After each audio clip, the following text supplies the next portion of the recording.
अस्सलाम वालेकुम नाज़रीन। आज हमारे एक बहुत ही प्यारे मेहमान हैं। ये श्रीलंका में रहे हैं 7 साल और अब ये पहुंच गए जनाब यूके। श्रीलंका में क्योंकि टिकटॉक पे काफ़ी दोस्त मेरे साथ राब्ते में बड़े परेशान होते हैं, मैंने सोचा कोई एक छोटा सा प्रोग्राम किया जाए और उनको बताया जाए जनाब कि किस तरह ये वहाँ पे हालात का मुकाबला करते थे और कैसे वहाँ से इंग्लैंड तक पहुँचे। इनका नाम है जी मुनव्वर अहमद साहब। शुक्रिया आपका सर, आप आए। तो ये बताइए कि श्रीलंका 7 साल रहे आप, तो वहाँ पे किन मुश्किलात का सामना करना पड़ा? काम शाम मिलता रहा? नहीं, श्रीलंका में काम की हमें इजाज़त ही नहीं है क्योंकि यूएनसीआर वालों ने कहा हुआ कि यहाँ आप काम नहीं कर सकते। अच्छा। तो बस यही है कि शुरू में तो बहुत अच्छा रहा। श्रीलंका के लोग बहुत अच्छे हैं, प्यार और मोहब्बत करने वाले हैं, लेकिन जब ये राजापक्षा की गवर्नमेंट का जब हुआ तो उसके बाद फिर बहुत सारे मसाइल पैदा हो गए। लोग टेंशन में चले गए कि अब यहाँ रहना जो है ना मुश्किल हो जाएगा जी। तो फिर ऐसा ऐसा फिर हालात बेहतर हुए हैं, लेकिन बहुत लोग परेशान हैं अभी भी कि महंगाई भी बहुत ज़्यादा हो गई है। पहले इतनी नहीं थी, ठीक। अब तो इतनी महंगाई हो गई है कि लोगों का गुजारा करना मुश्किल हो गया। तो इतनी देर इंतजार किया, 7 साल, इतना टाइम क्यों लग गया वहाँ पे? यहाँ बस वो यूएनसीआर का काम बहुत स्लो प्रोसेस चल रहा होता है, तो बस इस वजह से कुछ हालात ख़राब हो गए थे यहाँ के यूके में। वो जो आए हैं, जो जंग जो लगी थी अच्छा। यूक्रेन की, तो वो बहुत सारे लोग आए, कुछ पाकिस्तान से अफगानी इन्होंने बुला लिए। तो आप काम तो वगैरह करते रहे श्रीलंका? नहीं, हमें काम की इजाज़त ही नहीं थी, तो हमने तो काम 7 साल आप बिल्कुल फारिग? फारिग। क्या बात है, कैसी जिंदगी माशाल्लाह। तो ये बताइए, जो सबसे बड़ा प्रॉब्लम है, लोग कहते हैं कि अखराजात कैसे पूरे करें, तो कोई उनका बाहर हो तो फिर ही वो पैसे भेजे तो सिलसिला चलता है ना।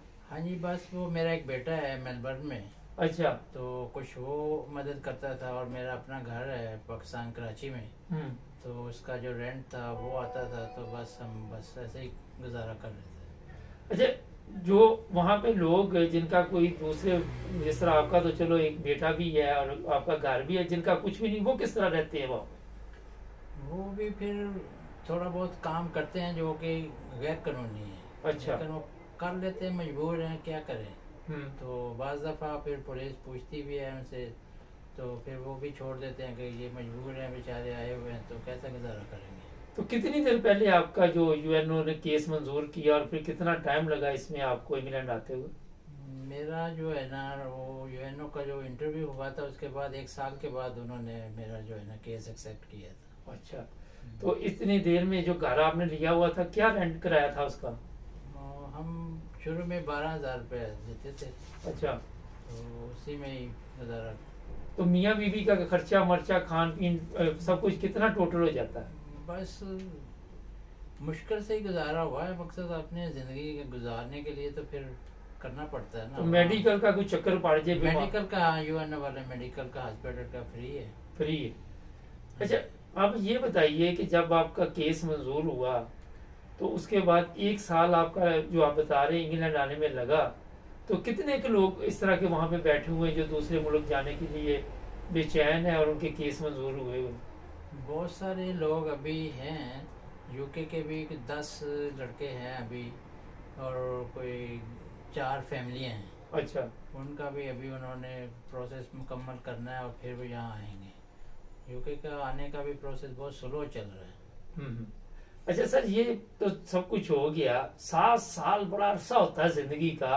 पाकिस्तान से जब आप चले थे, आपके ज़हन में ये था कि वहाँ पे जाके ये हालात मुझे देखने पड़ेंगे? नहीं, पाकिस्तान से जब चले थे तो हमें यही पता था कि 2.5-3 साल में बंदा आगे चला जाता है। जब हम यहाँ आए हैं तो फिर पता चला कि बहुत मुश्किल है यहाँ से निकलना। हालात के साथ साथ फिर जदोजहद करनी पड़ती है, तो फिर इंटरव्यू के बाद जो रिज़ल्ट आएगा फिर पता चलता है कि क्या करते हैं फिर। जी। अच्छा सर, अब एक और वहाँ पे जो मसला लोगों का बना हुआ है, वो कहते हैं कि महंगाई बहुत है और बाहर से भी कोई पैसे नहीं भेजता। आपने ऐसे लोग भी देखे जो बेचारे बड़ी तकलीफ में ज़िंदगी गुजार रहे हैं और उनके अखराजात ही नहीं पूरे हो? हाँ जी, ऐसे बहुत सारे लोग हैं जो कि सिर्फ 2 टाइम की रोटी खाते हैं, बाज़ तो 1 टाइम की भी खाते हैं, क्योंकि उनके वसाइल बहुत महदूद हैं। तो फिर कुछ वहाँ के जो हैं लोग वो थोड़ी बहुत हेल्प कर देते हैं। किस किस्म की हेल्प? ये राशन की सूरत में दे देते हैं, जो वहाँ पे एनजीओ वगैरह हैं थोड़ा। अच्छा, वो करती हैं मदद? वो थोड़ा बहुत हेल्प कर देते हैं। तो ये जो लोग वहाँ पे रहते हैं, ऐसे भी आपने देखे कि इकट्ठे घर लेके, ताकि किराया ज्यादा ना पड़े, एक 4-4 5-5 लड़के जो होते हैं इकट्ठे ले लेते हैं घर? हाँ ऐसा है, जो सिंगल लड़के हैं वो तो 5-5 6-6 भी रह रहे हैं। अच्छा। और बाज़ फैमिलियाँ भी 2-2 3-3 कंबाइन होकर रह रही हैं कि अपने जो महदूद वसाइल के अंदर उन्होंने मेंटेन करना होता है। इसलिए सर, इंग्लैंड पहुंच गए आपको वहाँ जब उन्होंने फिर मेडिकल वगैरह हुआ आपका पहले वहाँ पे? मेडिकल हमारा वहाँ पे 4 दफ़ा हो चुका है। अच्छा। हाँ जी। अब उसके बाद फिर हम आए हैं यहाँ पे। हर साल वो मेडिकल हमारा कर लेते हैं, लेकिन पता नहीं होता है जी ट्रैवल कब है। तो फिर जैसे ही ये चौथा मेडिकल हुआ है तो वो उन्होंने फिर ट्रैवल करा दिया हमारा। चौथे मेडिकल के बाद ये टिकटें वगैरह उन्होंने खुद दी सारी? हाँ जी। मुझे पता चला यहाँ सेंट्रल लंदन में बड़ा अच्छा घर भी आपको दिया। हाँ जी, तो क्या था, यहाँ एयरपोर्ट पे कोई लेके आया आपको? नहीं, वो तो IMO के ऑफिसर थे जो हमारे साथ आए थे यहाँ पे हीथ्रो एयरपोर्ट तक। उसके बाद यहाँ का जो IM का ऑफिसर था उसने हमें रिसीव करके तो फिर हमें उनके हैंड ओवर किया यहाँ के जो। नहीं, वो श्रीलंका से साथ आई? हाँ जी, एक श्रीलंका से हमारे साथ आई थी। अच्छा, जबरदस्त। तो साथ ये घर मिला तो खर्चा मर्चा भी दिया या पैसे पूसे? उन्होंने हमारा कार्ड पहले बनाया हुआ था, उसमें कुछ पैसे थे, तो उन्होंने कहा कि अभी आप ये जो जिंदगी शुरू करें तो बाकी ऐसा ऐसा आपका काम होगा। नहीं तो क्या आपने देखा जब वो यहाँ एक घर में आपको पहुंचा दिया, फिर कोई वाकफियत बनी यहाँ पे आके? कोई नहीं, अभी तो कोई वाकफियत नहीं बनी। जिस घर में हम आए हैं उसके ऊपर 2 और लेडीज रहती हैं। अच्छा। 3 घर का एक फ्लैट है। वो भी पाकिस्तानी? नहीं नहीं, वो यहाँ की हैं। हाँ। और वो भी वेलकम किया उन्होंने भी हमें आते हुए कि आप आ गए नए इस घर में, आप वेलकम करते हैं। अच्छा, ये तो बड़ी अच्छी बात है।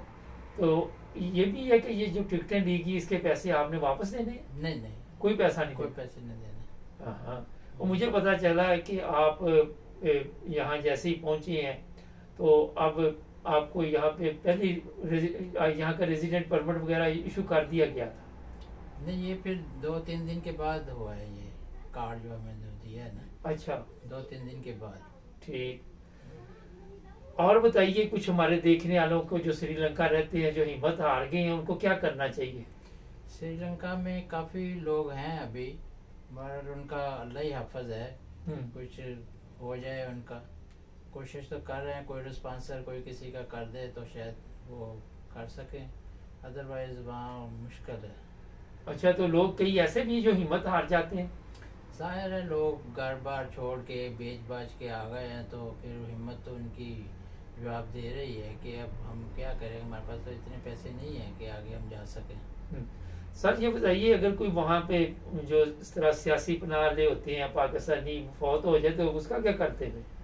पाकिस्तानी अगर कोई फौत हो जाए तो फिर वही है कि डेड बॉडी अगर भेजनी है पाकिस्तान में, तो पहले शुरू में जब मैं था 2017 में, तो उस वक्त 1-2 डेड बॉडी गई हैं, तो वो तो 10 लाख में एक डेड बॉडी गई थी। अच्छा। तो उसके बाद फिर एक और रब्ता हुआ किसी NGO से, तो उसमें उन्होंने 5 लाख कर दिया था। अच्छा, सस्ता कर दिया था। फिर भी बड़े पैसे हैं। हाँ, पैसे तो हैं।